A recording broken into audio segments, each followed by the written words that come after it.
朋友们，大家早上好。原计划我们现在已经出差去山西了，但是，临时有一些变化，就是我们买的那块场地有一些消息，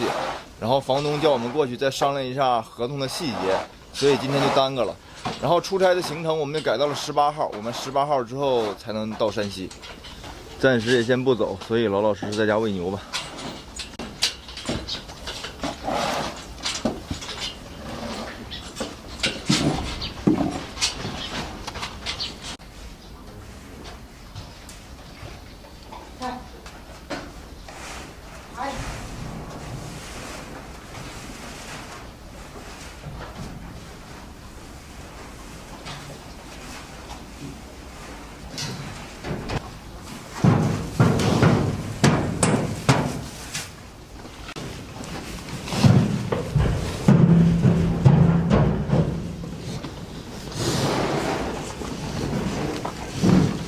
我们两个不是没在家嘛，这个遮阳网就是我爸自己弄上去的，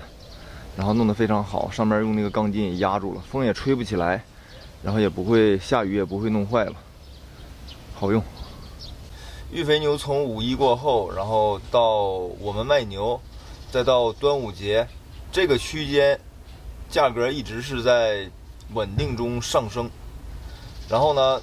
在这个过程中，也有大量的人开始去捕拦小牛了，因为感觉育肥牛的价格可能会稳定在11块几、12块钱左右。但是最近几天好像辽中这边的价格又恢复到了11块5、11块6、11块7这个价格了，所以架子小牛好像也在掉价。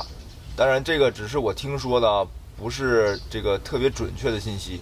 最近我们也收到了很多私信，就是有很多新手养殖户，就是我还没养过牛，但是就是关注牛这个行情已经关注很长时间了，感觉现在的行情可能已经属于低谷了，然后想抄底。我没养过牛，但是我想买牛，我想进入这个行业，想抄底赚钱，然后这个事儿可不可行？很多人这样问过我。其实我们养牛的时间也不长，就短短的这3年，我们经历的其实也不算多。但是从我们养牛的过程中，从我们这几年就是经历的这个行情来看的话，现在入手肯定风险很低。为什么说风险很低呢？就是现在买小架子牛的成本很低，然后饲养成本也不算高，玉米的价格还有这个豆粕价格都不算太高，跟我入行的时候相比较的话，所以你现在养一头牛的饲养成本不过1.5万、1.4万、1.5万左右。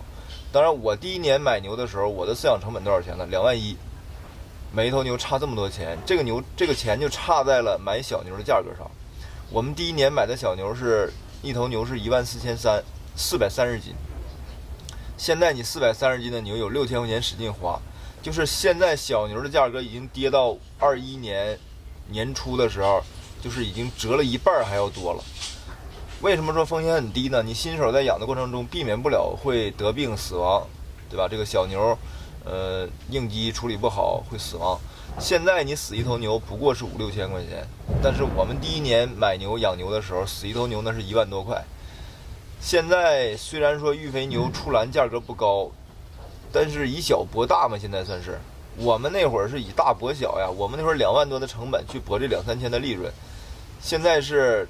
就是1万多块钱的成本，也可以博那么多利润。当然，现在有利润很难，现在想赚钱很难。从我们两个的角度上来说，现在这个时间去捕栏入行肯定是合适的，风险比较低。但是你也别指望着说我这个抄底就能赚到钱。养牛想赚钱很难，不像大家想的那么简单，说我把牛喂了，添上草添上料，它吃了就挣钱了，它不是那样了。这个过程很艰辛，然后很多不确定因素。第1年我觉得很难赚钱，你能把经验总结到手里就算不错了。就我们养了3年了，也不能说现在多有经验，就还得摸索，还得学习。然后我们也一直坚持着我们自己的想法，就是行情这个事儿不是哪一个养殖户可以左右的，也不是哪一个这个网红在直播的时候喊几句涨价就能涨价的。所以你要想依靠养牛赚钱，绝不是抄底靠行情，而是靠自己积累的养殖方式、养殖技术，靠自己的能力一点一点的把自己的这个牛的增重越养越好，成本越压越低，这个才能产生利润。靠行情的话，行情好的时候都能赚钱，你不会养都能赚钱。但是行情不好的时候，亏得最惨的就是你。眼前大家看见的这些牛，是我们23年的12月11号入栏的，当时入栏体重应该在460斤左右。到目前为止，我们已经养殖了6个月零几天了，均重也应该接近900斤了。但即使现在，我们也不确定这批牛出栏的时候是赚是亏，因为元旦前后出栏价格还不确定，是未知的。在这儿也奉劝一下各位想抄底的兄弟姐妹们，就是养牛已经不像前几年所说的稳定了，牛的行情浮动变化也是比较大的，所以慎重吧，各位。